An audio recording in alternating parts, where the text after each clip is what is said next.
Hello, and welcome to How to Amplify Your Network Practice with Charitable Planning, a webinar for professional advisors, presented by the Community Foundation for the Fox Valley region. The event will begin shortly. Just a reminder that your video and audio will remain off throughout the presentation. We encourage you to use the chat feature to communicate with other attendees. In addition, please submit any questions for Dana using the Q&A button at the bottom of your screen. At this time, I would like to introduce Michelle Lippert-Hardwick, Director of Gift Planning with the Community Foundation for the Fox Valley region.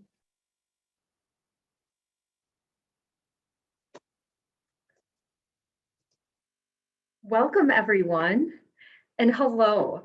Thank you so much for joining us today. I am Michelle Lippert-Hardwick, Director of Gift Planning here at the Community Foundation for the Fox Valley region. I am joined by several of my colleagues today, including Kurt Dachin, President and CEO, who you'll hear from later in the presentation, as well as Ann Engelhard, Vice President of Donor Services and Gift Planning. The Community Foundation, in collaboration with professional advisors, such as yourselves, strives to provide high-quality educational programs that will enhance and deepen your client relationships through the joy of philanthropy. We are thrilled to offer today's program, Amplify Your High Net Worth Practice with Charitable Planning. And we are thrilled to see so many friends of the foundation and several new faces. So I want to take a moment to introduce the Community Foundation. As a nonprofit organization for the past 35 years, we have served with a mission to strengthen our community for current and future generations by helping people make a difference in the lives of others. Our donors have enabled us to become the second largest community foundation in the state of Wisconsin, with assets over $433.6 million. And since our beginning, we've granted over $356.6 million in partnership with our donors to nonprofit organizations within the community and beyond. The spirit of philanthropy continues to grow in the Fox Valley, and you are a very important partner who helps the Community Foundation strengthen our community. Your clients rely on you to provide solutions and suggestions to help them achieve their personal goals and financial goals, including when charitable giving might be right. By incorporating charitable planning into your practice, you help clients invest in the causes that they're passionate about and make a difference in our community. Your impact is incredibly important. And whether your clients are interested in a contribution now or in the future through a legacy gift, the Community Foundation is here to serve as your philanthropic partner and resource to determine how, when, and where to give and the needs of the community. So today we are so excited to welcome Dana Holt, who will present ideas for how to develop and strengthen those charitable planning skills to add value to your clients in your practice. She will share stories and creative giving techniques that we hope that you may be able to utilize now or have in your back pocket for the future. A little bit about Dana. She is a charitable gift planning educator and professional speaker. Before starting Holt Consulting, Dana began her career as an estate planning attorney, and then she spent 13 years at a Fortune 300 financial services company where she helped advisors all over the US with their most complex cases and taught them how to integrate charitable planning into their practice. Now she focuses on public speaking and through consulting with her first of its kind coaching program, Turning Wealth into What Matters.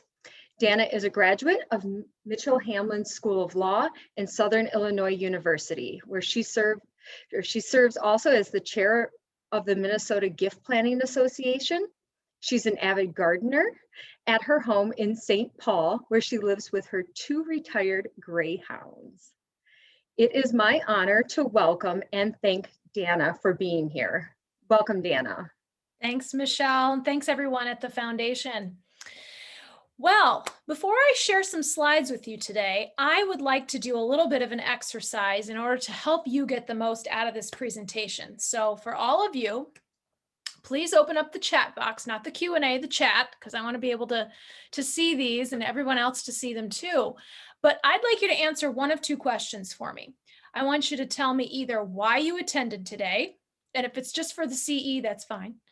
Or the other question I want you to answer for me is, what are you hoping to get out of today's presentation? What are you hoping to learn? Maybe one nugget. So again, why are you attending today? Or what is the thing you want to learn today? And I like to start out the program like this because we always have such a wide learning audience, and I want to get to know you better. And because I can't see you and we can't interact visually, I would like to know, what do you want to learn? What are you hoping to gain? And or, why did you attend today? So put that in the chat box if you would, please. Not Q&A, but chat. That's the one I've got open here. All right, somebody did post, okay, how do you start the conversation with clients? We're going to cover that. Continuing ed, that's fine. Continuing ed is always a good thing. Thoughts on tax strategies to help clients in the community. Okay, we're going to go through 3 case studies that I think will help you there. Tax savings, tax benefits. Okay, we've got some tax aficionados in the audience, and I like that. I'm impressed by previous presentations. Wonderful. What motivates people to give? We're going to go through that. Has charitable giving changed post C19 from a donor's perspective? We're not going to get into too much of that, but I would say that really people's donors' motivations have not changed. In fact, they've just gotten stronger. Partnerships with advisors are so important. Yep. And what others are doing and current best practices. We're going to go through all of that stuff. So thank you so much for your answers and for your participation. That really helps. I am going to now share some slides with you, but you're going to notice there's not going to be a lot of numbers in today's slides. We're going to focus mainly on concepts. So let me get to full screen here. If you have questions again throughout today's presentation, put them in the Q&A box. Michelle will interrupt me and let me know when there are questions. And I love taking questions throughout, because if you don't get your question answered when you have it, you're probably not going to be listening as closely as you would if you got that question answered. So let's get started. Here's a roadmap for today's presentation. We're going to be looking at the donor advised fund landscape. And if you're familiar with the community foundation or any community foundations, you know they're in the business of donor advised funds. So we're going to talk about that because it's something really important for all advisors to understand, because a lot of advisors are talking to their clients about donor advised funds. It's in the news. They're hearing about it in a lot of places. We're going to talk about what high net worth clients want from an advisor when it comes to charitable planning. And this is based on some empirical studies. We're going to talk about how to use giving techniques, and we're going to do that through 3 case studies of cases that I've worked on. And also how to integrate that into your practice. And we're going to be doing that mainly through those case studies again, because I think we learn best as humans through stories. And you can see how these techniques and how the charitable planning was integrated into an overall, financial and wealth plan. So first of all, donor advised funds. They're the fastest growing charitable tool we have ever seen. The growth has been exponential over the past 10, 12 years. And let's talk about why that is. We're going to show you some numbers, and then I'm going to give you some food for thought to be thinking about, why is this growing? Why are donor advised funds becoming so popular? Let's look at the growth rate. And this data comes from the National Philanthropic Trust annual study on donor advised funds. They do this every year. And they study donor advised funds in the years past. So we have the 2020 study shows us data through 2019, and you can see the number of dollars in billions in donor advised funds from 2013 up until 2019, the growth. I mean, there hasn't been a year where we haven't seen extreme growth, at least 10, if not $20 billion a year increase in assets in donor advised funds. They're also granting a lot. They're not just amassing money. On average, donor advised funds across the country, they grant out about 20% of their value every year. Whereas if you compare that to private foundations, which average about a 5% distribution. So donor advised funds do grant out on average quite a bit more than private foundations do. If we look at the number of donor advised funds, this is incredible. We see from 2017 to 2019, we increased from about 463 million donor advised funds to 875 almost thousand donor advised funds. And I think you probably can anticipate or estimate why that was. You know, from 2017 to 2018, we were wondering whether the charitable deduction was going to survive that big tax bill. Thankfully, it did, but a lot of people thought if it doesn't, let's create a donor advised fund, let's front load or let's bunch several years worth of giving into 1 year because we know we can deduct it in 2017. We don't know if we can beyond that. And that got a lot of people in the market of donor advised funds. Even though we kept our charitable deduction, people liked the concept. And it became a topic of conversation with a lot of clients and their advisors. And so the popularity just grew once people realized how they work and how flexible they can be. It's a really popular thing.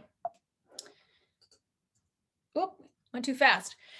So here's one of the reasons that donor advised funds have become so popular.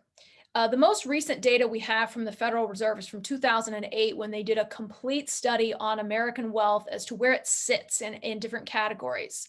They've done subsequent studies, but nothing this comprehensive since then.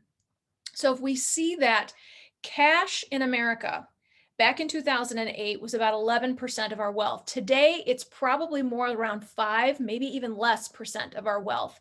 But the main point is that the other categories are still much larger than cash, okay?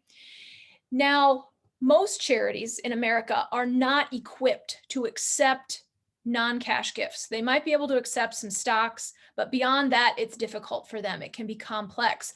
Donor advised funds are uniquely and specially positioned to be able to accept things like real estate and life insurance contracts and privately held stock and other artwork and things like that that make up most of American wealth.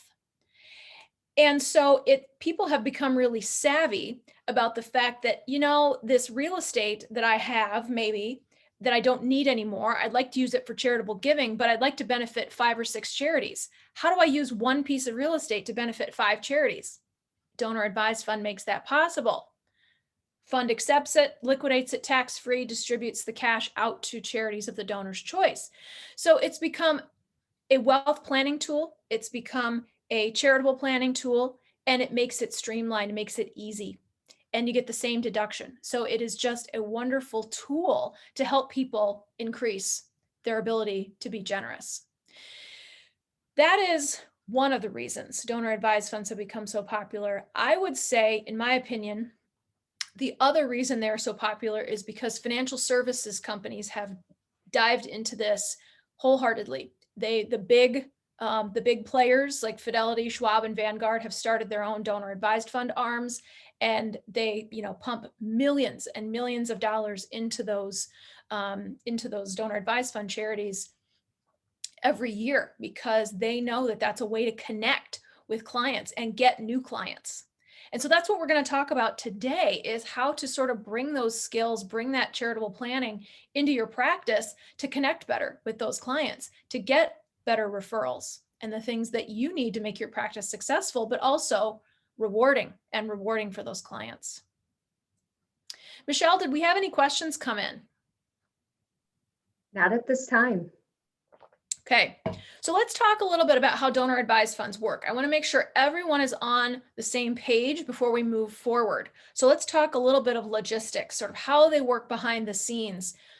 And this image I took and borrowed from my favorite financial writer, Michael Kitces. If any of you are in wealth planning, which I'm sure some of you are, you recognize that name. But I love this diagram. It is so simple to understand. And really, all donor advised funds work just like this. There's very little difference between them from place to place when it comes to these basic features. So first of all, donor makes a contribution of cash or other property to the fund. They receive an income tax deduction for that, if they're entitled to it for that particular asset. And then grants go out to charity. The only differences you really see are in the later portion. So that now portion, that gift, that all looks the same.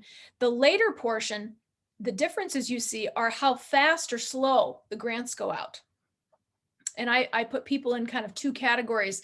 They're the fast and furious grant makers, or they're the slow and steady grant makers. And it's just a matter of preference. Some people like to preserve the corpus and make sure that that fund is always there. And some want to get the money out into the community as fast as possible. It's just a matter of preference.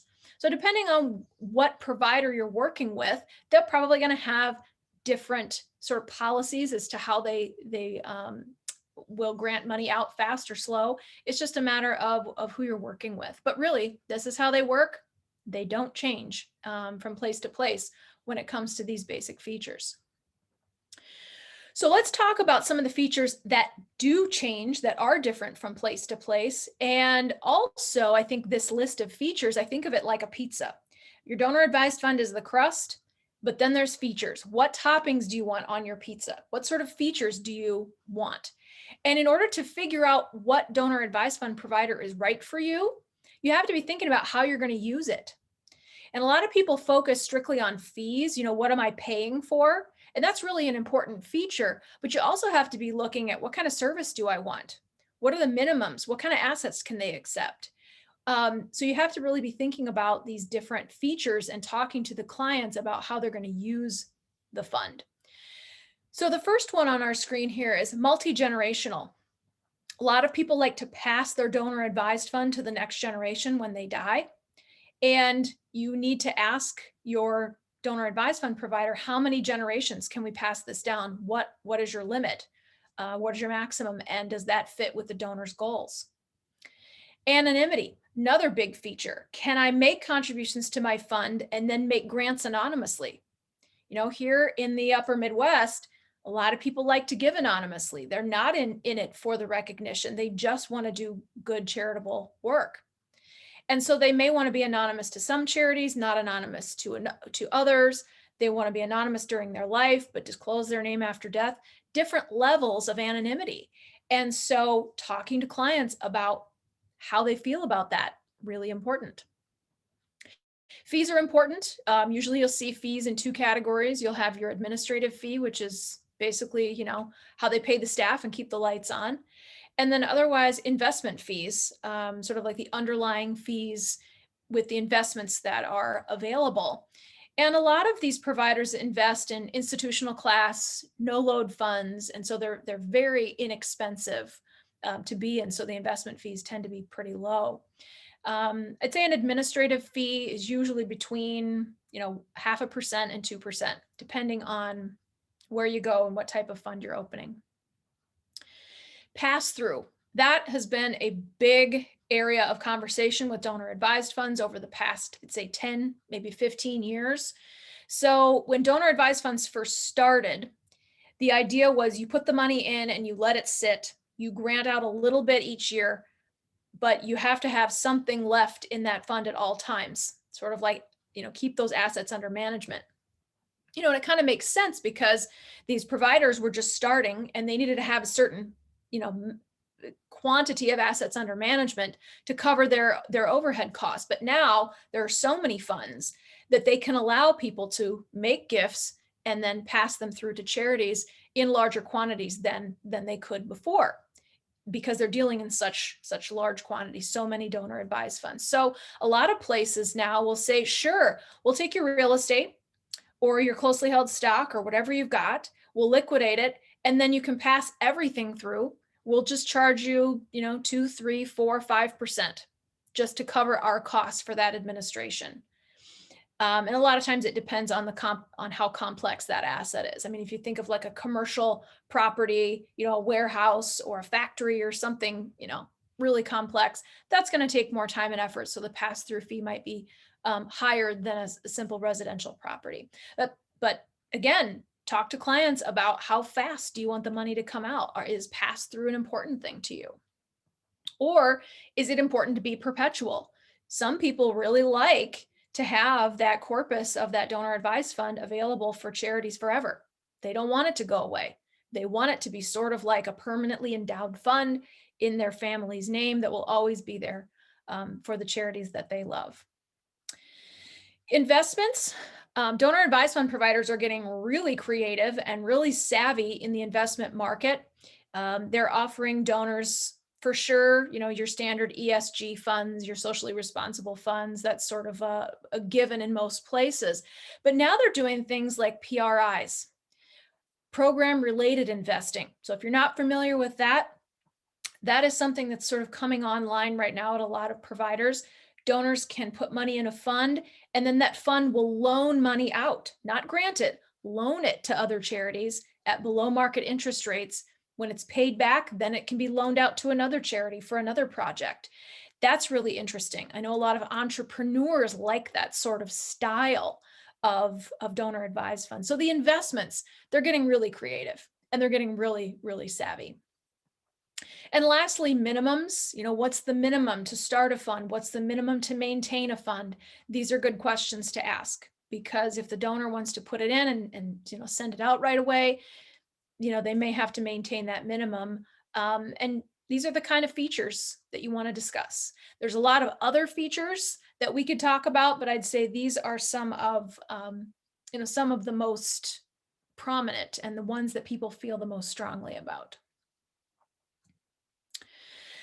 So let's dive into the charitable conversation. Now that we kind of all are on the same page, we understand how donor advised funds work, we understand some basic features, let's talk about the conversation.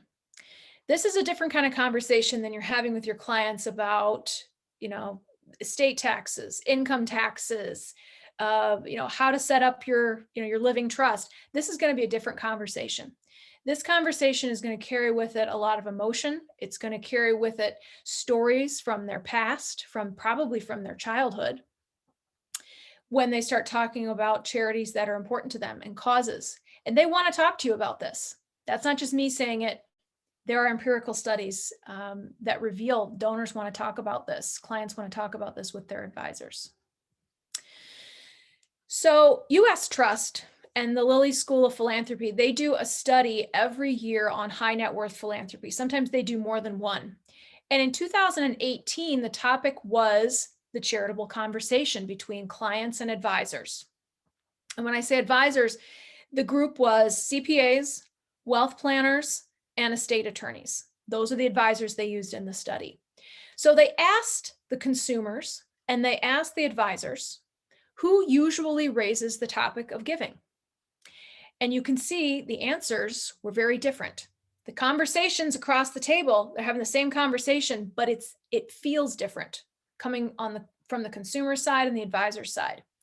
So let's walk through this.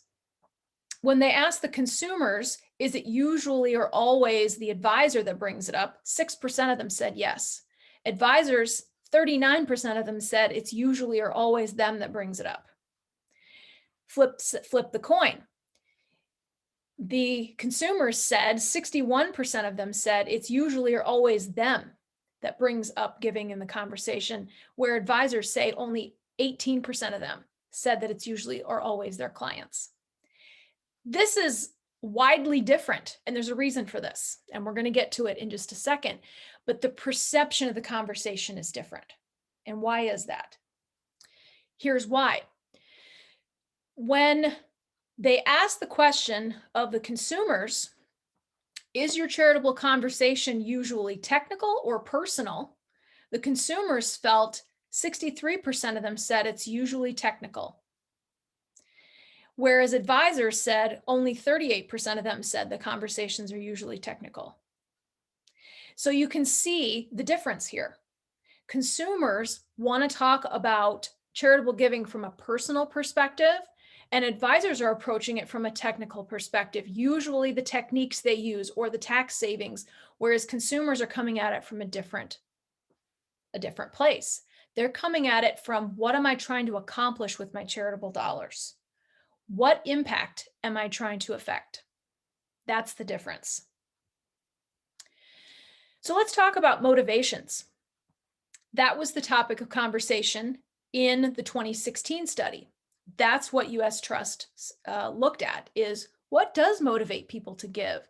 And the person with the question earlier about, how have people's motivations changed post-pandemic? I would say they've just gotten stronger. People have probably pulled more, more types of charities into their world, but their desire for giving is even stronger. And I think you'll understand why when we get into this data. So they did the same sort of client advisor questions in this one, and they asked the clients to list the most important or very important reasons for giving. And then they asked the advisors, why do you think your clients give?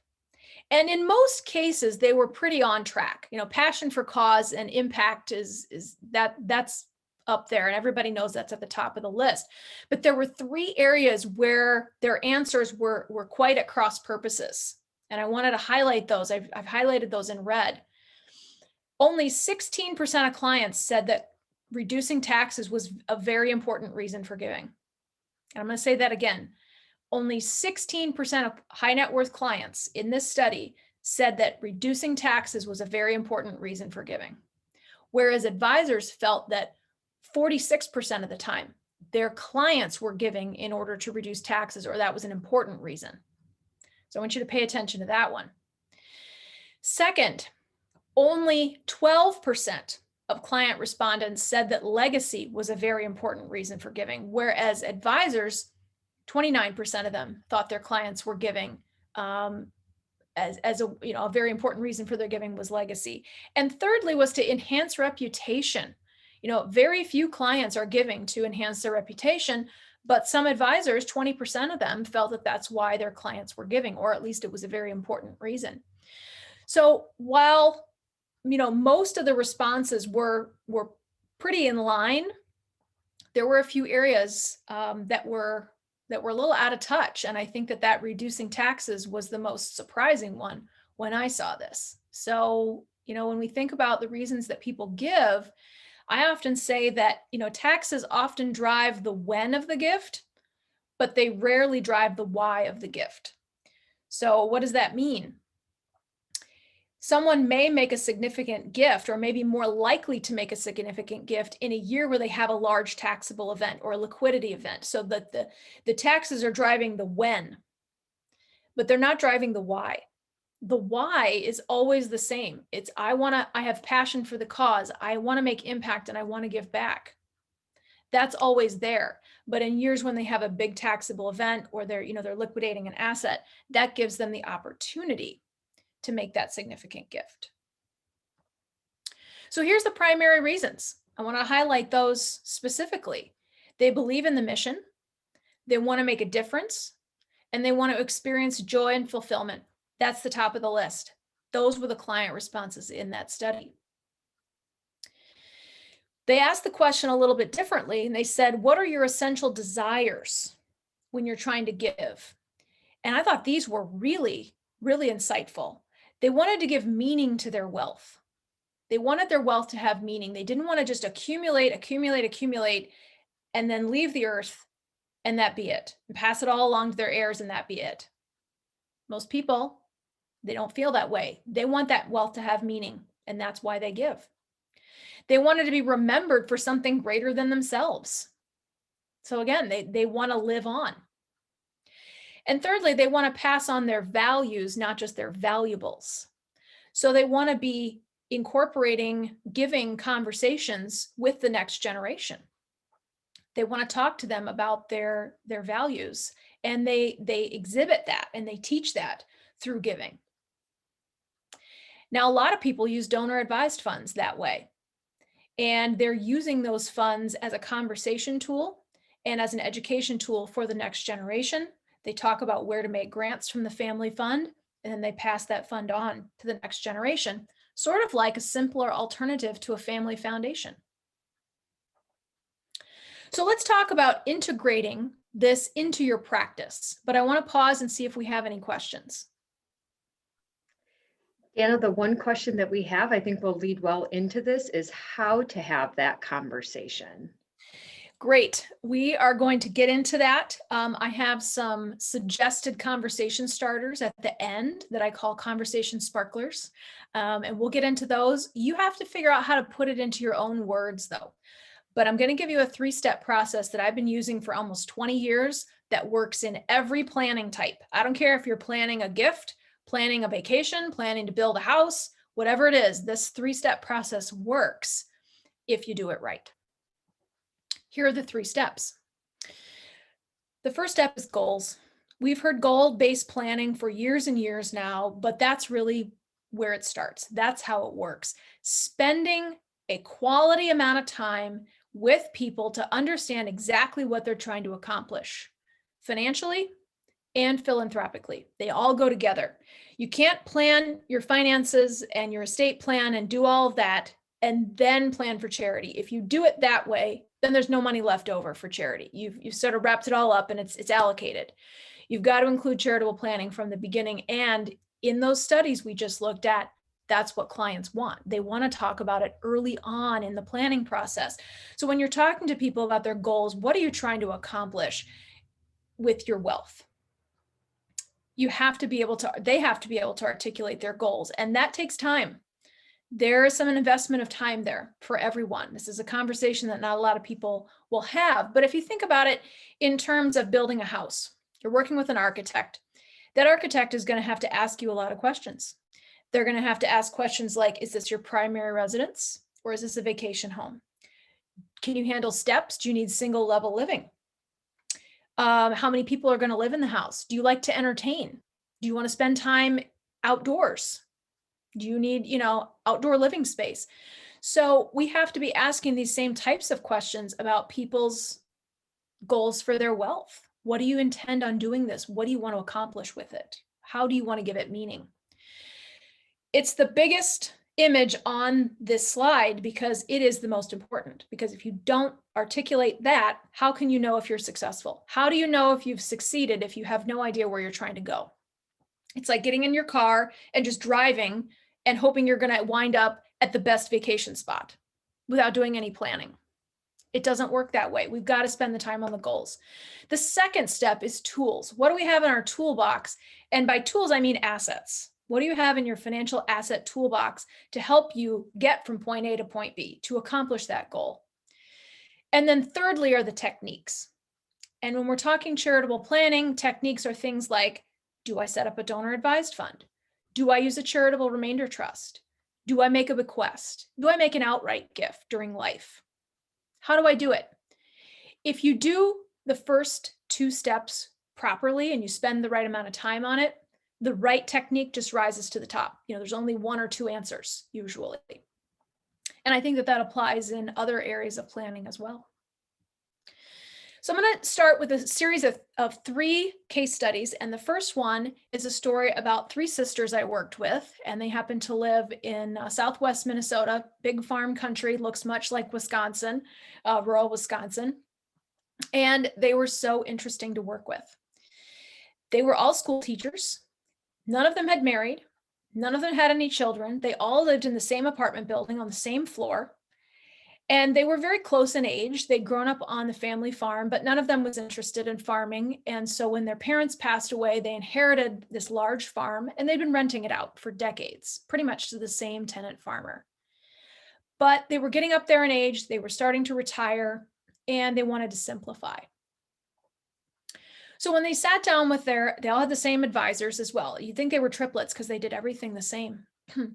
But their big goal was to divest of the family farm. They knew that they needed to simplify their estate, but selling it felt a little weird to them. And I know you've worked with clients that have sentimental value attached to their assets, especially if it's, something they inherited from a family member.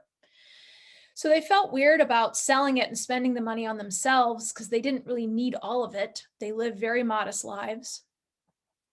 I think at the time I worked with them, 1 or 2 of them was retired, and the other 1 or 2 were getting ready to retire pretty soon. So that was an important goal. And they wanted to support their church and teacher scholarships at the undergrad the undergraduate school where they all three went. Again, they all did everything the same. It was like, one person in three bodies. But these were their goals. So we really understood what they were trying to do and, what they wanted their wealth to accomplish. These were their tools. This is what they had. This was their sort of their portfolio, to speak.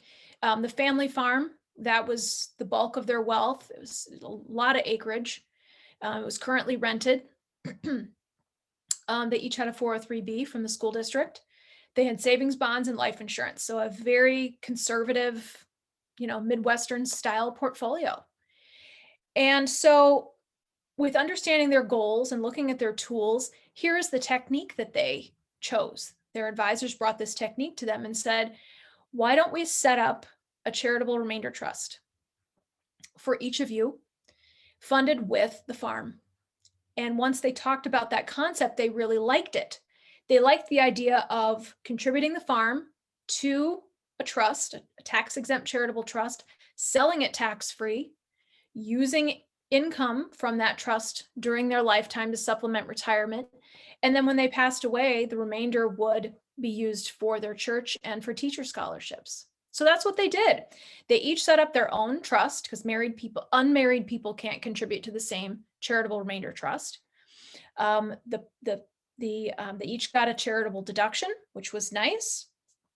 I don't think they could even use it all. They didn't have enough income to use it against, but it was nice to be able to use that. They all got increased income for retirement. And then as each one passes away, whatever's left in her trust will be distributed to the church and teacher scholarships at their alma mater. But what about the tenant farmer? Because they sort of, in this case, in cases like this, they can feel a little bit, kind of left out in the cold, and in small communities, that is not what people want to do. And so while you can't, guarantee that farmer that he or she's going to be able to buy from the trust when it goes to sell the property, what we did in this case is we did a private bid process.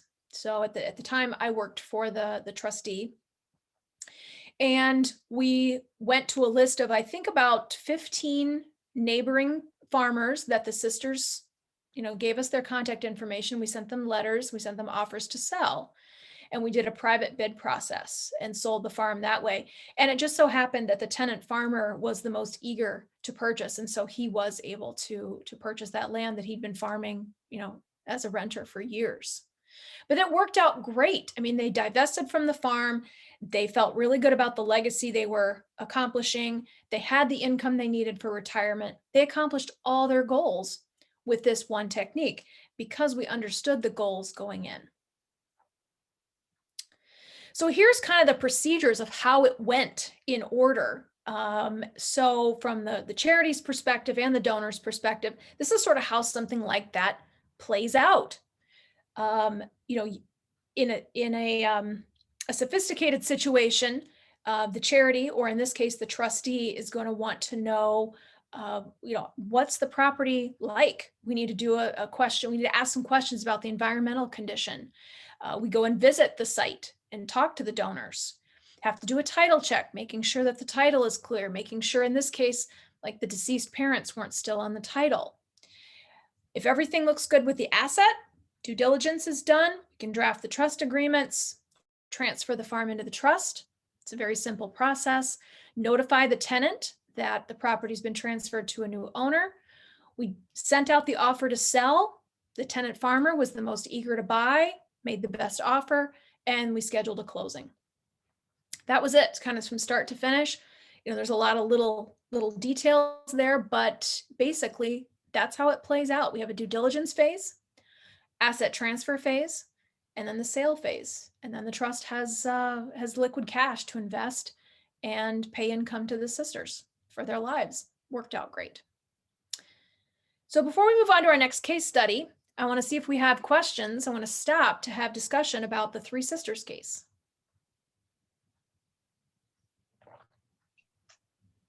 Not yet?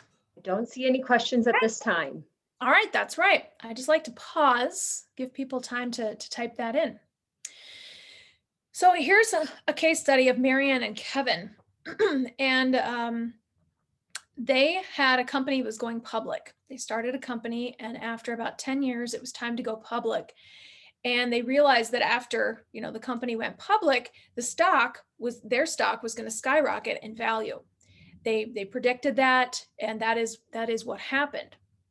So they're young and they want to give back, but they also want to be able to, kind of manage their own finances because they've got a lot of life to live ahead of them. So here are their goals. First of all, the company's going public. That was the big thing for them. But after that happened, they knew that they were going to need to diversify their investments. The huge, 90+% of their wealth is now held in this public stock. They're going to need to diversify a bit, but selling that stock is going to create some capital gain. How can we minimize those taxes? And because we have this big liquidity event this year, the taxes are sort of motivating the when of the gift. How can we support charity now with this windfall that we're getting? So their tool is pretty obvious in this case. It's going to be their stock once it goes public. So what they did was they made direct gifts of that public stock to charity, but they also made direct gifts of stock to a donor advised fund. Why did they split it? They did that because the charities they were working with, charities they wanted to support, were able to accept the stock. It's public, so it wasn't difficult to accept. Excuse me. But they also wanted to put some aside for future giving. But they wanted to get that deduction today. So the donor advised fund gave the option to get your deduction today, but leave the grant making decision until later. They wanted to set some money aside so that they could make grants into the future. So they reduced their taxable income because they got nice deductions from both gifts, and that helps to offset the sale of stock. This is a little bit of an elaborate situation because of the IPO, but really any client you're working with to diversify a stock portfolio, it's a perfect time to be looking at making a larger than usual gift to offset that extra income with a gift of stock. So giving some stock, selling some stock in the same year. And I know some of you have probably helped your clients to do that. It's a pretty simple example.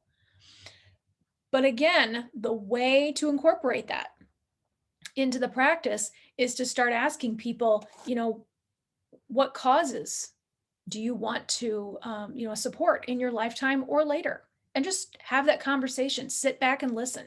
What causes have been important to you in your lifetime? And we'll talk about some more questions in a few minutes.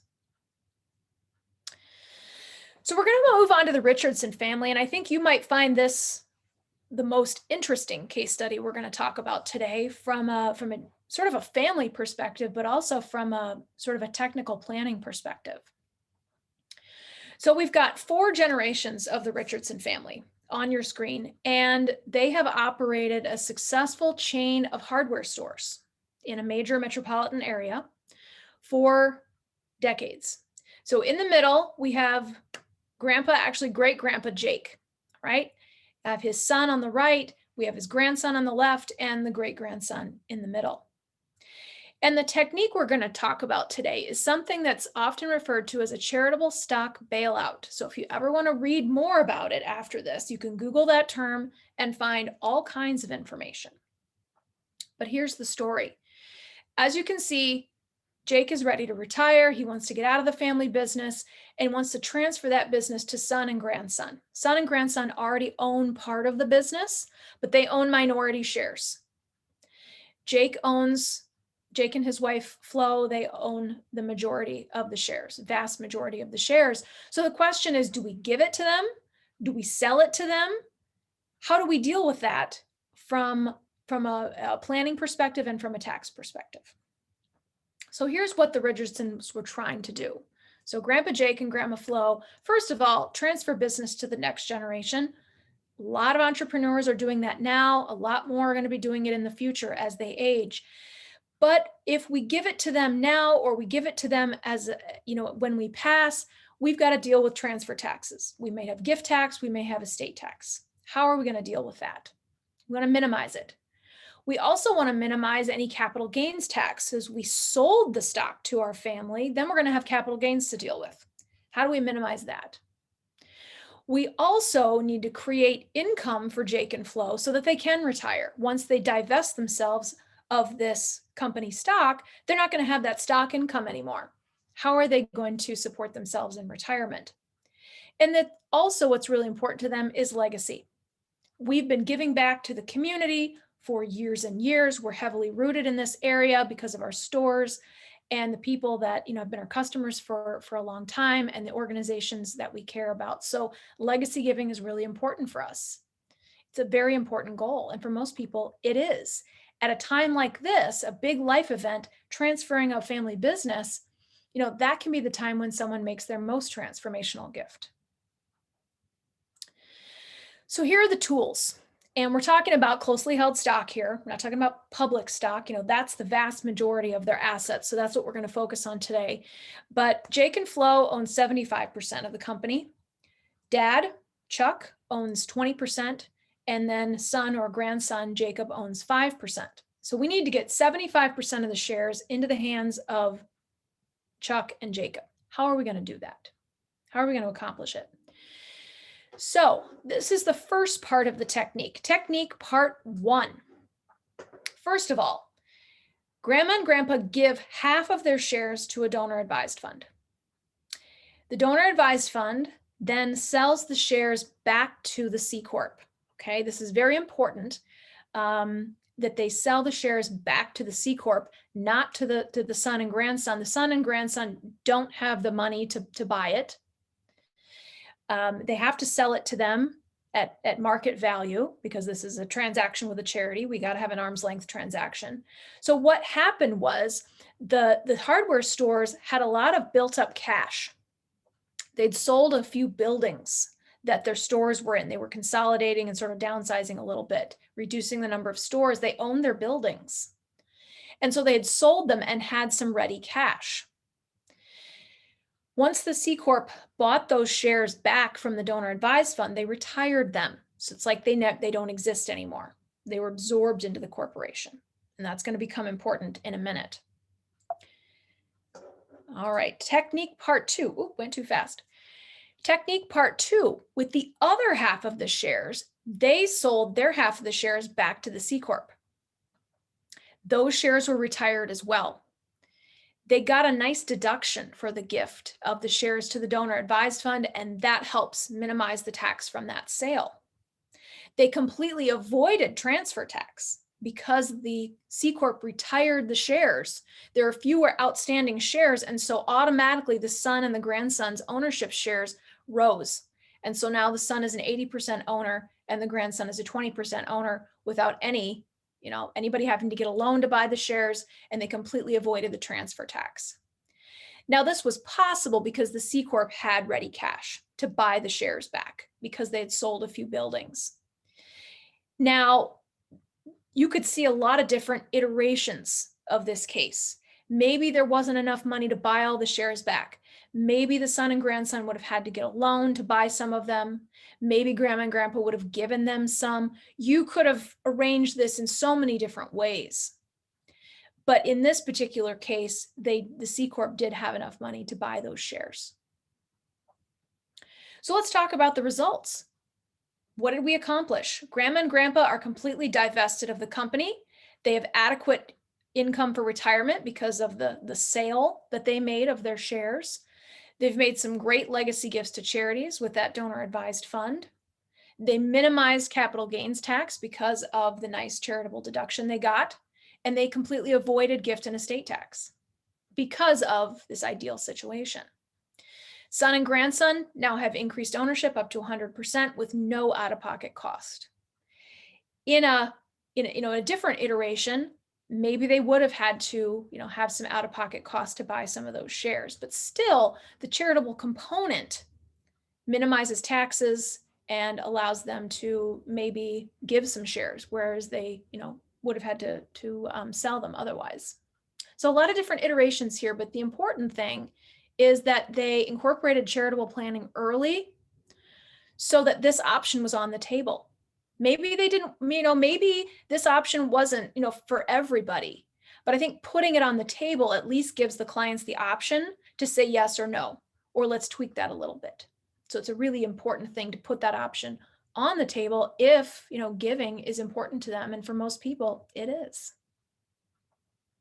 So let's talk about some finer planning points with a case like this.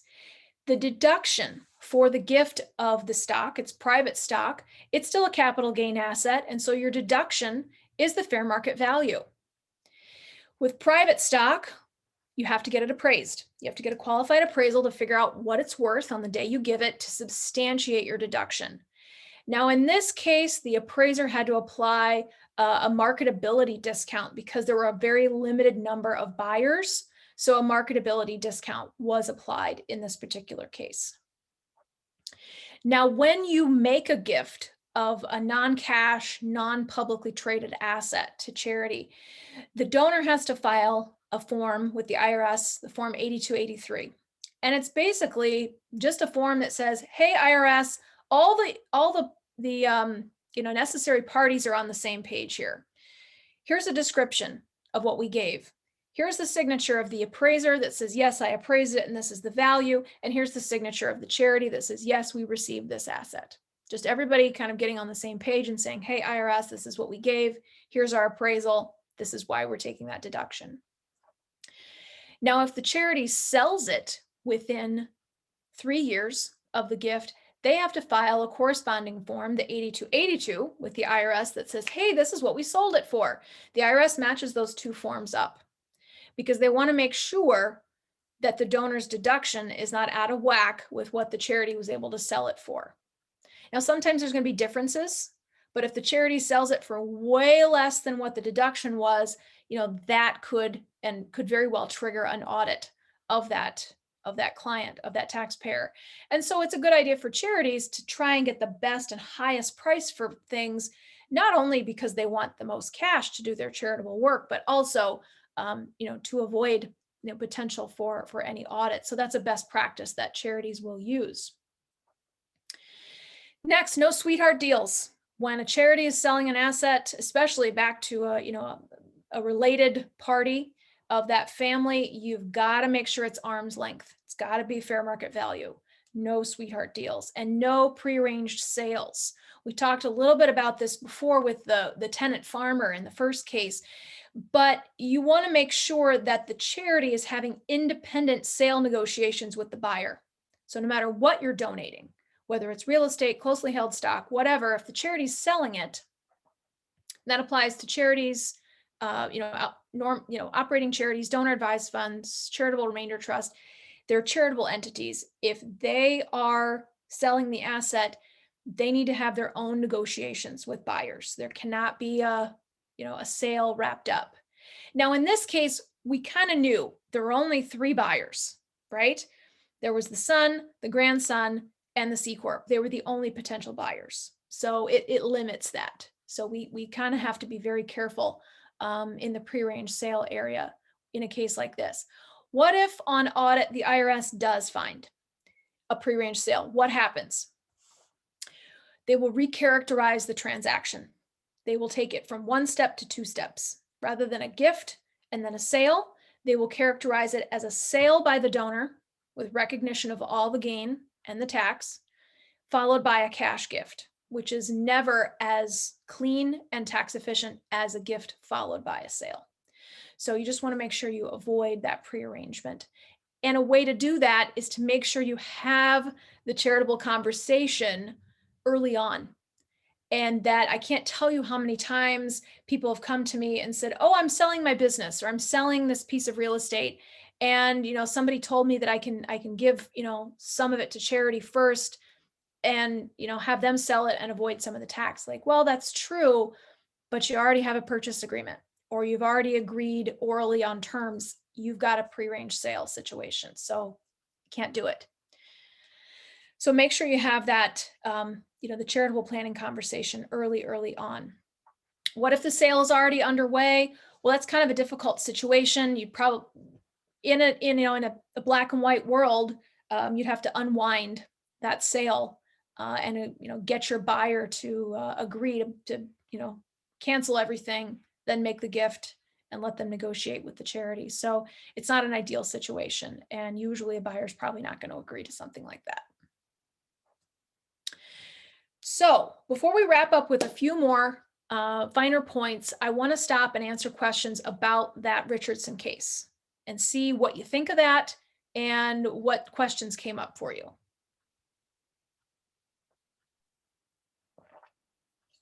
Yeah, as of right now, there are no questions in the Q&A. Stunned silence. All right. Well, if you've got them, type them in. We're going to be wrapping up here. So here's some smart advice. Get to know options when you're working with clients. Get to know your local community foundations. Get to know the national donor advised fund providers, because some clients are going to want a transactional relationship that the national providers are very good. Fidelity, Schwab, Vanguard, very good at those transactional relationships. But then you've got those who want the local touch. They want to have a relationship manager at the donor advised fund provider. They want to get expertise on what charities in my community are doing great work. They want to have that. So get to know both. Also, get to know the big players in your area. Get to know those organizations that your clients are giving to. But ultimately, it's what sort of giving experience does your client want to have? Do they want a relationship, or do they want a transaction when choosing where to have their donor advised fund? Do we have some questions coming in? I see a flash. We had a few people who have said thank you and are enjoying the presentation. Awesome. Well, we're just going to wrap up with a couple of resources. These are going to be sent to you along with the slides, because our event planners are so sophisticated. We have the National Philanthropic Trust Donor Advised Fund report, that most recent one, that's going to be sent to you. The U.S. Trust study on the philanthropic conversation, that's coming your way, as well as the 2016 study on philanthropic motivation. So you don't have to go searching for them. They're coming to your email inbox. Now, I made reference to this earlier. These are some questions that I like to use in getting the conversation started. My very favorite is, what is your earliest memory of giving? And I want you all to take 30 seconds and think about that. What is your earliest memory of giving? And I would bet for 90% of you, that earliest memory is probably before you turned age 10. So if you ask a client about something that happened to them before they even turned age 10, that's taken them back. That's taken them back into their formative years. And you're going to start creating some really serious bonds with clients when you start listening to those stories. Is there someone you admire who shaped who you are? Was that a parent, a grandparent, a teacher, a coach, a pastor? Who's the most generous person you know, and why? Again, ask the question, just sit back and listen. And then, how do your parents and grandparents give or practice generosity? And did that influence your giving? These are questions that very few advisors are asking of clients, but those that do are forming really strong bonds, forever bonds with those clients. They're getting better referrals. They're getting a connection to the next generation. And they're getting a more rewarding and full experience with those clients. So I want to thank you for your time, your attention, and hopefully we've got some questions to wrap up. But if you think of questions later on, or maybe you were too shy to ask them, I invite you to email me, and I'd be happy to correspond with you that way and answer those questions. And as we wrap up, I want to turn it back to the foundation unless we have more questions to answer. Dana, real quick, we do have one question here. Are there any good books that you can recommend to share with clients on giving? Oh gosh, there are a lot of them. I don't know if I have a favorite. I kind of have a favorite for you, and it's on my desk here. And then I'm going to ask maybe Michelle to answer that question. But This is my favorite book on charitable gifts of non-cash assets. It's written by Brian Clontz.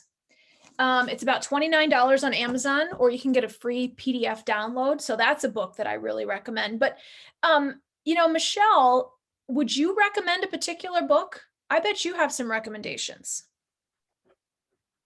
I do have have kind of a list of recommendations off the top of my head.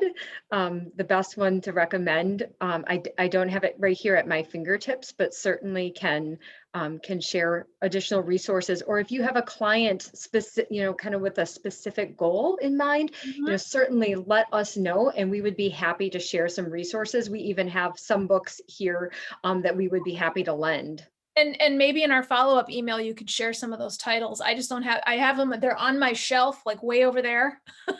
They're not at my fingertips, but maybe Michelle, you could share some of those in the follow-up email. Certainly. What else do we have? Anything? Dana, I think you've done a great job. You've really provided us a lot of good information and examples. So I too want to pass it over to Kurt here to wrap up. And thank you again, Dana, so much. Wonderful. Thank you, Dana. Great insights and tips. Love the case studies. I think our audience loves case studies like this. We know this is going to be a year that a lot of your clients are going to be talking about the potential to maybe transfer a family business or doing significant year-end planning. And all of the advisors on this call, thank you for being part of this. Thank you for your interest in partnering with the Community Foundation. I encourage you to get a hold of us early, use us as a resource, bring us into your conversations. Philanthropic giving and partnering with your clients who become donors for this community are exactly what we're here to do. So we're familiar with all the asset types and gift plans that Dana was just describing. Love to be your partner with that. So I just want to alert you that you will be seeing an email in your inboxes coming up by the end of the week.